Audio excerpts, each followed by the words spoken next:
Hello, you're here with Cascade Sports. My name is Tennille Benton, and I'm here with Martane Freeman. And he is so amazing. He's actually an overseas basketball star. Very excited to have him with us today. Yes. How's it going today? Fine. Tell us a little bit about yourself. Okay. Kansas City product. I grew up, like I told you earlier, right up the street, Wayne Minor Community Center, or not community center, but projects. Born and raised Kansas City from 0 to 17 until I left to go to college. Graduated from Northeast High School. Wow. Okay. Then went to Penn Valley Junior College and was a 2-year All-American there, and then transferred to a 4-year institute, University of Colorado. Then from Colorado, I've had stints with the Lakers, Summer League.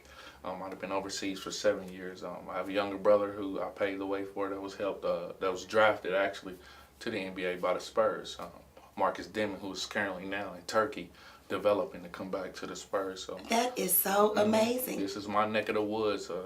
This whole area where we at, this 18 Divine. I remember walking down here at El Cap. It used to be a nightclub. My mother used to be sitting in the car waiting with her. Like, it was crazy. So all this whole area, I've been here my whole life. Now I'm just coming back here, like, trying to start, and I'll get into that a little later. Well, start youth foundations and programs to build successful men that then to let the basketball not use them, but use basketball.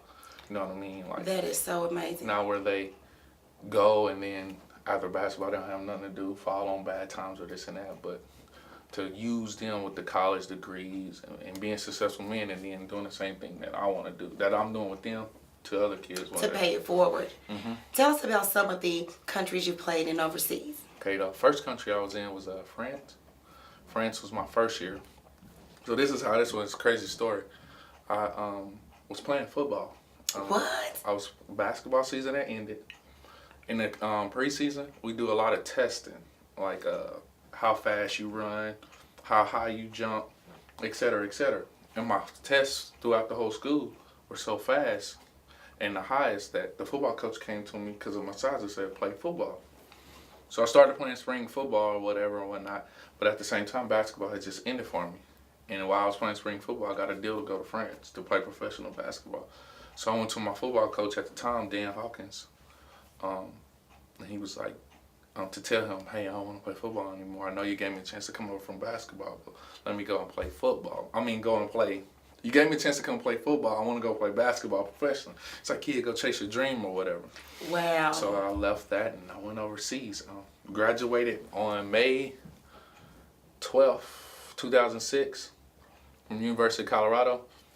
I went through summer school because I had to finish a class, and then came home, and then the next day I flew out to France for a whole year, then come back in Paris. So that was the first one. Okay. So France, Germany, Croatia, Brazil, China. What? Turkey. Did you learn any languages? Portuguese, French, and Spanish, because they're Latin languages, so they're all kind of similar words or whatever, this and that. But I actually, in college, my foreign language that I learned was sign language. That's actually a language to learn. Wow. So I learned enough to communicate in each place. Now, when I was in China, It was a me no speak no English. No. You didn't speak English, you just look at each other. So Chinese is by far the hardest language, that and Arabic. What was your favorite country to play in? I say Brazil because of the weather. Okay. I love hot weather. I thought you were going to say the women. But see, everybody says that. Like, just like here and over there, they're beautiful women everywhere, and but when you see some of their not beautiful women, it get bad. So, and it's a lot of poverty. If you look at, I heard almost like 1 in 4 people are homeless over there. yes, and then like you can in the bigger cities, São Paulo is like they're New York, like 12 million people. You can pull up to a stoplight and little kids from the ages from 5 to 12 is running up to your car with like bottles of water, oranges, car chargers wrapped around them like snakes, like trying to sell, and that's they hustle for their family. The same in China, a lot of poverty. So other than the tourist spots in Brazil and this and that, there's some bad places, mud huts. There's a movie, Hulk. I don't know if you're familiar with the Hulk, but there's a scene where he's running through the favelas. That's what it's called, mud huts. And then also too, Fast and Furious, the one with Rock. If you're gonna look at that, that's perfect setting for how Brazil looks like in certain spots, other than the main places. So it's just like here, you in Kansas City, we got our good, we got our bad places. So it's the same. But the women, yeah, you got your good, you got your bad. But it was because of the weather. I love hot weather. Me too. I was born in July, and it is just something. I'm a June baby, yeah. It is something about July some nice what? weather. 25th. I'm 29. Okay. So you, what's that, a Leo? Leo. All right. Now, I have a question for you, because you were talking about paying it forward and helping some of the younger people, and then some of the people older than you to even come back and give back.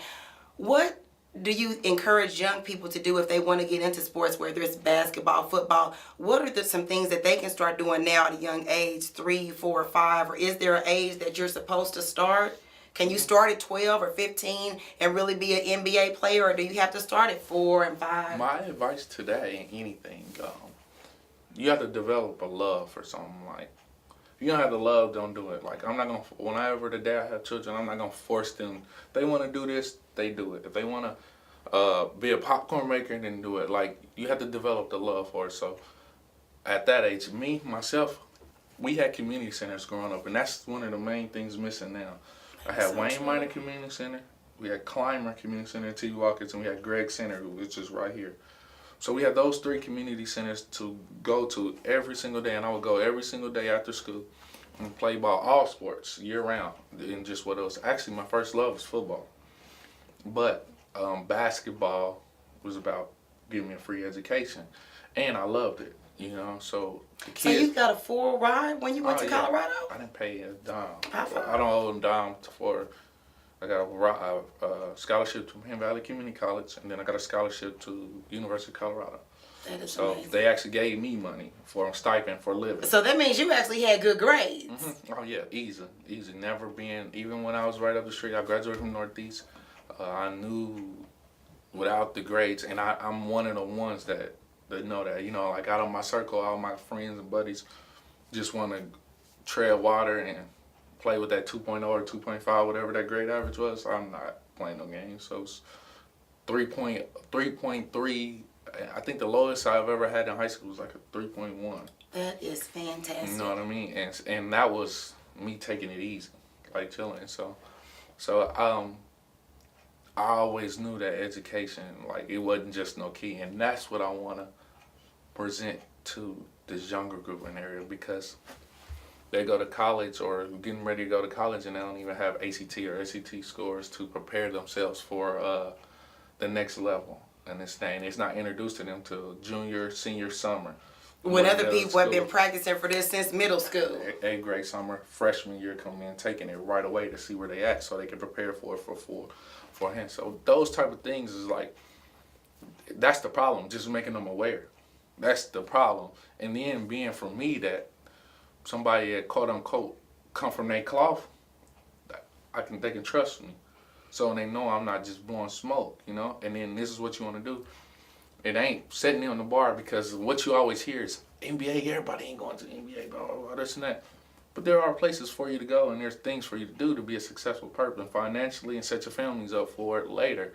And then afterwards, you can use the basketball, what I was telling you. Like, you can come and do whatever you want to do. Like, I'm 29 years old. Like, I'm still I'm comfortable enough to, physically, I still can play 4 or 5 and others at a high level. But I'm okay in my own skin to walk away from it to do what I love to do, to set me up for my second chapter in life, which is more important than everything that I could do.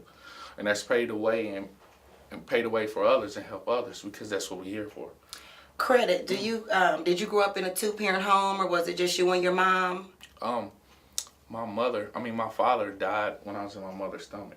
So that was that. And my mother, I was in between my mother's house and my grandmother's. Okay. So my mother, we lived on 9th and Purcell in the buildings up here.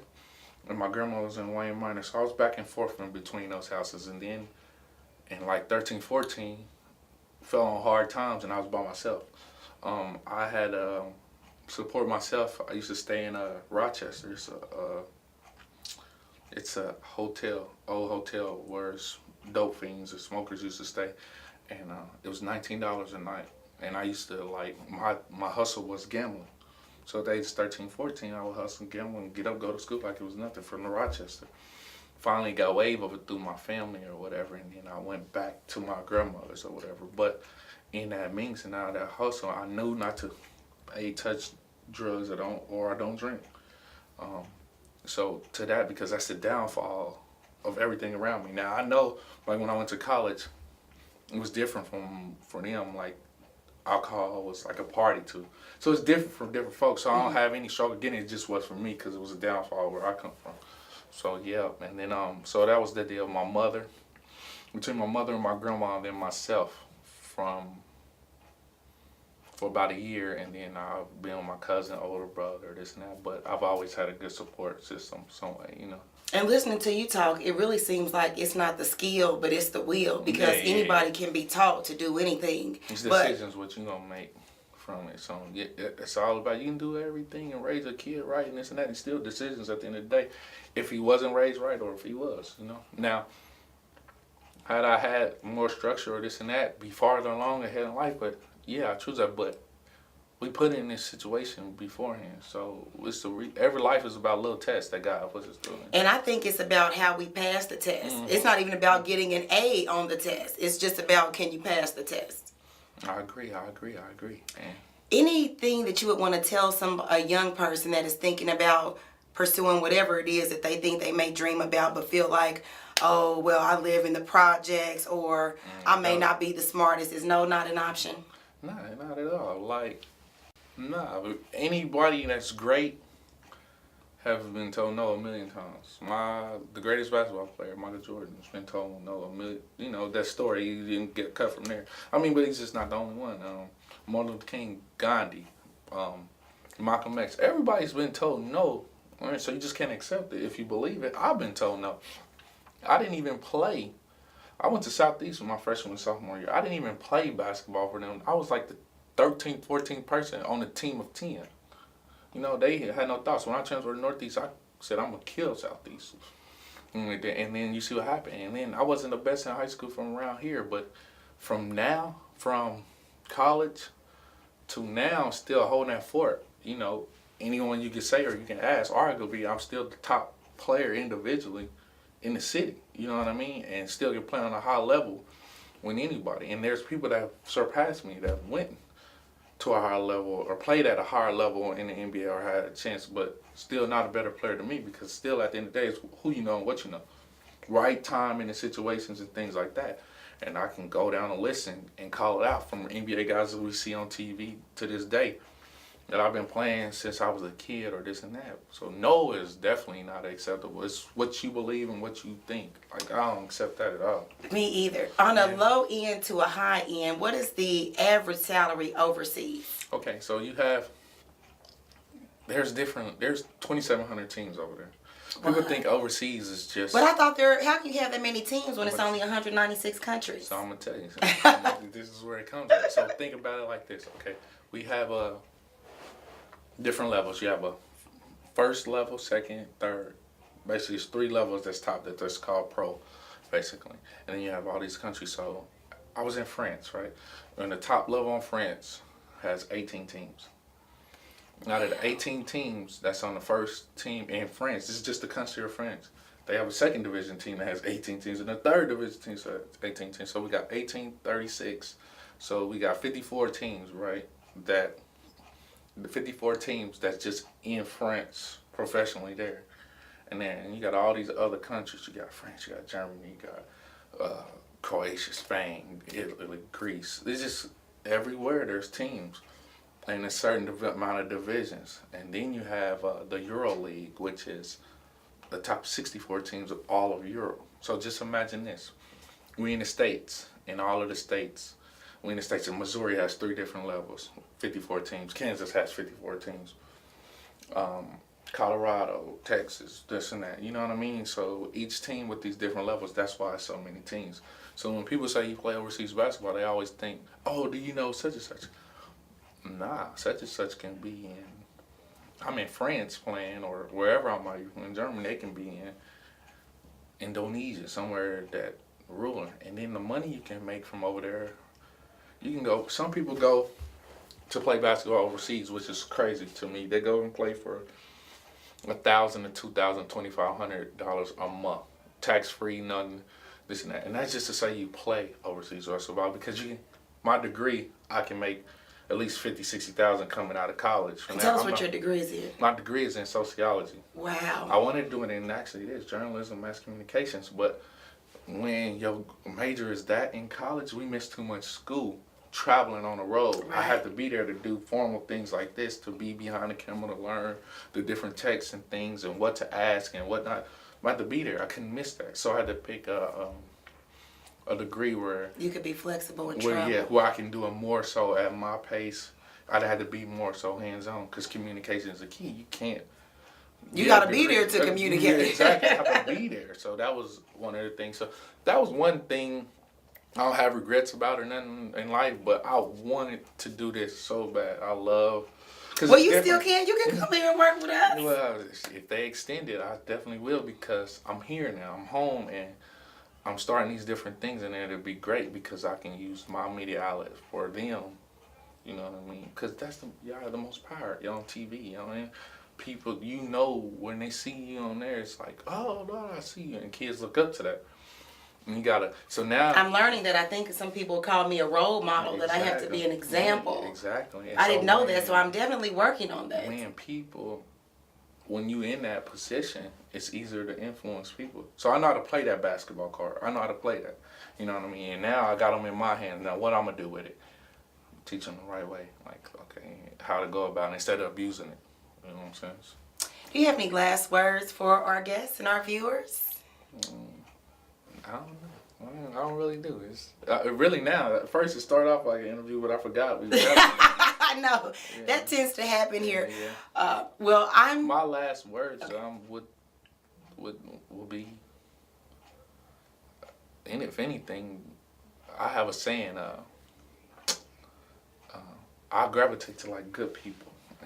Good people. So like a good thing too, family or not. If you got a good person around you, you gravitate and you good. Family is by love, sometimes not by blood. You know what I mean? Like we can bring. I can meet you. We have no blood relation. We take you in or this and that. And then I call you my sister or something later down the street, and that's developed by love and by things like that. So family is by love. That's one of my main sayings. So you might see a white guy out there, call me his brother or something like that, and that's by love, and I believe in that. So family by love is like one of the things I live by, and that just means me giving out my love to everybody. And, getting it back, and we become family because of that. The people you work with every day, you see them more than you see your people. That is true. You know what I mean? So you got to set the tone and set that right for it, because nobody want to be around people they don't like. Exactly. You know what I mean? Tell us where we can find you. Facebook, Twitter, emails. Okay, well, Facebook, it's you just put my name in, Martane Freeman. You can find me. It's 2 pages on there. Okay. The Twitter, I have a Twitter, but I'm never active. My younger brother, Marcus Dimon, down in Missouri, might actually made me get a Twitter on Instagram. You can find me by my name, Martane 1200, Martane 1200, which is 1200. This means in my neighborhood that I grew up in. Email my name, Martane Freeman @yahoo.com. So I'm easy to find. Been having the same phone number for years. So since high school. I'm out of high school. 14. Well. Oh my goodness! Now you're telling your age. I'm 29. I'm young and still alive in the game, and I'm not ever gonna be afraid to say it. I'm not gonna be one of them. I'm okay. It's all good. You are here with Tennille, and we're here with Martane Freeman and Cascade Sports. Want to say thank you. It is so awesome to meet someone with such a powerful story. He grew up in the projects, college educated, professional basketball player, and is actually coming back home to give back to his community. We look forward to seeing big things from him. What's up, Kansas City? I'm Brianna Garlington. I'm Charles Williams. And I'm Derek Parker. And we are CMG. And we would like to welcome you to follow both websites. That's whatsupkansascity.net and cascadesports.tv. Some of our programs consist of Are You Awoke? Coach's Corner, and many more interviews, news, and blogs. Be sure to like our Facebook page and follow us on Instagram at Cascade Media Group and Twitter at What's Up KC and Cascade Sports. And remember, the victory we call success Goes to the best prepared. And when you invest in your community, You are really just investing in yourself. So don't just like it, share it.